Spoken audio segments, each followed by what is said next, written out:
ಜಿಲ್ಲಾ ಪಂಚಾಯತ್ ಮಂಡ್ಯ ಹಾಗೂ ಜಿಲ್ಲಾ ಶಿಕ್ಷಣ ಮತ್ತು ತರಬೇತಿ ಸಂಸ್ಥೆ ಮಂಡ್ಯ ಇವರ ಸಹಯೋಗದಲ್ಲಿ ನಡೆಯುತ್ತಿರುವ ಸ್ಫೂರ್ತಿಯ ಸೆಲೆ ವಿಡಿಯೋ ಕಾರ್ಯಕ್ರಮದಲ್ಲಿ ನಾನಿಂದು ನೆನಪಿಡುವ ತಂತ್ರಗಳ ಕುರಿತು ಮಾಹಿತಿಯನ್ನು ಹಂಚಿಕೊಳ್ಳುತ್ತೇನೆ. ನೀವೆಲ್ಲರೂ ಕೂಡ ಪರಿಶ್ರಮದಿಂದ ಓದಿರುತ್ತೀರಾ. ಎಲ್ಲ ಅಂಶಗಳನ್ನು ನೆನಪಿನಲ್ಲಿಡುವುದು ಒಂದು ಸವಾಲಾಗಿರುತ್ತದೆ. ಈ ಸವಾಲನ್ನು ಎದುರಿಸಲು ನಾವು ಓದುವಾಗ ಕೆಲವು ತಂತ್ರಗಳನ್ನು ಅನುಸರಿಸಬೇಕು. ಮೊದಲನೆಯದಾಗಿ ಮುಖ್ಯಾಂಶಗಳನ್ನು ಗುರುತು ಮಾಡಿಕೊಳ್ಳುವುದು. ಒಂದು ಪುಟದಲ್ಲಿ 20 ಸಾಲುಗಳನ್ನು ಕಲಿಯುತ್ತಿದ್ದಲ್ಲಿ ಅವುಗಳಲ್ಲಿ ಅತಿ ಮುಖ್ಯವಾದ 5 ಪದಗಳನ್ನು ಮಾತ್ರ ಹೈಲೈಟರ್ನಿಂದ ಹೈಲೈಟ್ ಮಾಡಿಕೊಳ್ಳುವುದು.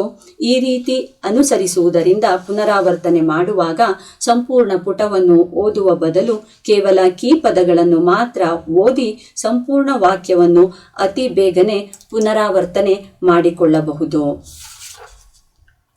ಮುಖ್ಯಾಂಶಗಳನ್ನು ಆಕರ್ಷಕವಾದ ಮಿಂಚುಪಟ್ಟಿಗಳಲ್ಲಿ ಬರೆದು ಗೋಡೆಯಲ್ಲಿ ಅಂಟಿಸಿಕೊಳ್ಳುವುದು. ಯಾವುದೇ ವಿಷಯವನ್ನು ಕಲಿಯುವಾಗ ಪ್ರಮುಖ ಸೂತ್ರಗಳು, ಚಿತ್ರಗಳು, ಘಟನೆಗಳು, ಪರಿಣಾಮಗಳು ಮತ್ತು ಸಾಧನೆಗಳನ್ನು ಚಿಕ್ಕದಾಗಿ ಬ್ರೇಕಪ್ ರೂಪದಲ್ಲಿ ಆಕರ್ಷಕ ಚೀಟಿಯಲ್ಲಿ ಬರೆದು ಅಂಟಿಸಿಕೊಂಡು ಆಗಾಗ ಪುನರಾವರ್ತನೆ ಮಾಡುವುದು. ಈ ಕ್ರಮವನ್ನು ಅನುಸರಿಸುವುದರಿಂದ ಮೆದುಳಿನ ಧಾರಣಾ ಶಕ್ತಿ ಹೆಚ್ಚುತ್ತದೆ.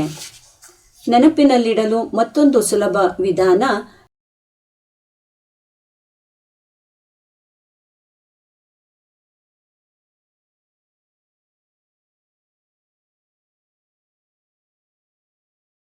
ಕಲಿತ ಅಂಶಗಳನ್ನು ಇತರರೊಂದಿಗೆ ಹಂಚಿಕೊಳ್ಳುವುದು. ಮಾನವನ ಮೆದುಳು ಪ್ರಶಂಸೆಯನ್ನು ಪಡೆಯಲು ಬಯಸುತ್ತದೆ. ನಾವು ಕಲಿತ ಅಂಶಗಳನ್ನು ನಮ್ಮ ಸ್ನೇಹಿತರೊಂದಿಗೆ, ನಮ್ಮ ಪೋಷಕರು ಹಾಗೂ ಇತರೆ ಆತ್ಮೀಯರೊಂದಿಗೆ ಹಂಚಿಕೊಂಡಾಗ ಅವರಿಂದ ಸಿಗುವ ಪ್ರಶಂಸೆಯ ಮಾತುಗಳು ನಮ್ಮ ಮೆದುಳಿನ ನೆನಪಿನ ಶಕ್ತಿಯನ್ನು ಗಟ್ಟಿಗೊಳಿಸುತ್ತವೆ. ವೆರಿ ಗುಡ್, ಎಕ್ಸಲೆಂಟ್, ಚೆನ್ನಾಗಿದೆ ಎಂಬ ಶಬ್ದಗಳು ಮೆದುಳನ್ನು ಚುರುಕುಗೊಳಿಸುತ್ತವೆ. ಮತ್ತೊಂದು ವಿಧಾನ ಧನಾತ್ಮಕ ಮನೋಭಾವದಿಂದ ಕಲಿಯುವುದು ಹಾಗೂ ಪುನರಾವರ್ತಿಸುವುದು. ನಾನು ಸಾಧಿಸುವೆ, ಸುಲಭವಾಗಿದೆ, ನಾನೂ ಮಾಡಬಹುದು ಎಂಬಂತಹ ಧನಾತ್ಮಕ ಭಾವನೆಗಳು ನಮ್ಮ ಕಲಿಕೆಯನ್ನು ಹಾಗೂ ನೆನಪಿನಲ್ಲಿ ಇಡುವ ಶಕ್ತಿಯನ್ನು ಇಮ್ಮಡಿಗೊಳಿಸುತ್ತವೆ. ಹಾಗಾಗಿ ಸಕಾರಾತ್ಮಕ ಆಲೋಚನೆಯಲ್ಲಿ ಕಲಿಯಬೇಕು.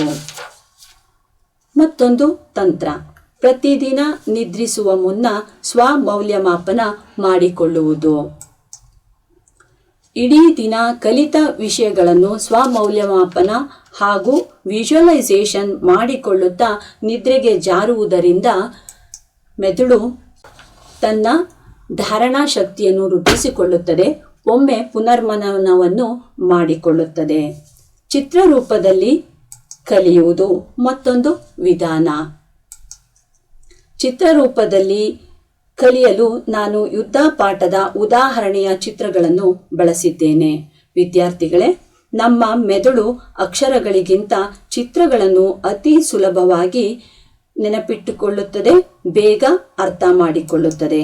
ಹಾಗಾಗಿ ನಾವು ಯಾವುದಾದರೂ ಒಂದು ಪದವನ್ನು ಕೇಳಿದ ತಕ್ಷಣ ಅಕ್ಷರ ರೂಪದಲ್ಲಿ ಅದನ್ನು ನೆನಪಿಸಿಕೊಳ್ಳುವುದಿಲ್ಲ, ಚಿತ್ರರೂಪದಲ್ಲಿ ನೆನಪಿಸಿಕೊಳ್ಳುತ್ತೇವೆ. ಆದ್ದರಿಂದ ಪಾಠದ ಎಲ್ಲ ಮುಖ್ಯಾಂಶಗಳನ್ನು ಚಿತ್ರರೂಪದಲ್ಲಿ ನೆನಪಿಟ್ಟುಕೊಂಡರೆ ಅತಿ ಸುಲಭ ಎನಿಸುತ್ತದೆ. ಮತ್ತೊಂದು ವಿಧಾನ, ಕ್ರಮಬದ್ಧವಾಗಿ ಪುನರಾವರ್ತನೆ ಮಾಡುವುದು. ನಾವು ಕಲಿತ ವಿಚಾರಗಳನ್ನು ಪುನರ್ಮನನ ಮಾಡುವಾಗ ಸರಣಿ ರೂಪದಲ್ಲಿ ಕ್ರಮಬದ್ಧತೆಯನ್ನು ಕಾಪಾಡಿಕೊಂಡರೆ ಅದನ್ನು ನೆನಪಿನಲ್ಲಿ ಉಳಿಸುವುದು ಅತಿ ಸುಲಭ. ಕ್ರಮಬದ್ಧತೆ ತಪ್ಪಿದಾಗ ಕೆಲವು ವಿಚಾರಗಳು ಮಧ್ಯದಲ್ಲಿ ಮರೆತು ಹೋಗಬಹುದು. ಆದ್ದರಿಂದ ಕ್ರಮಬದ್ಧತೆಯನ್ನು ಕಾಪಾಡಿಕೊಂಡು ಕಲಿಯಬೇಕು. ಬಹಳ ಮುಖ್ಯವಾದ ಅಂಶ RRR: ರಿಜಿಸ್ಟ್ರೇಷನ್, ರಿಟೆನ್ಷನ್, ರೀಕಾಲ್. ನೋಂದಣಿ, ಧಾರಣ, ಮರುಸ್ಥಾಪನೆ. ಈ 3 ಅತಿ ಮುಖ್ಯವಾದ ಅಂಶಗಳು. ಧಾರಣೆ ಹಾಗೂ ಪುನರ್ಮನನ ಅತಿ ಮುಖ್ಯ. ಮೊದಲ ಹಂತವಾದ ನೋಂದಣಿಯನ್ನು ಯಾವುದೇ ಅಡೆತಡೆಗಳಿಲ್ಲದೆ ಮಾಡಿಕೊಳ್ಳಬೇಕು.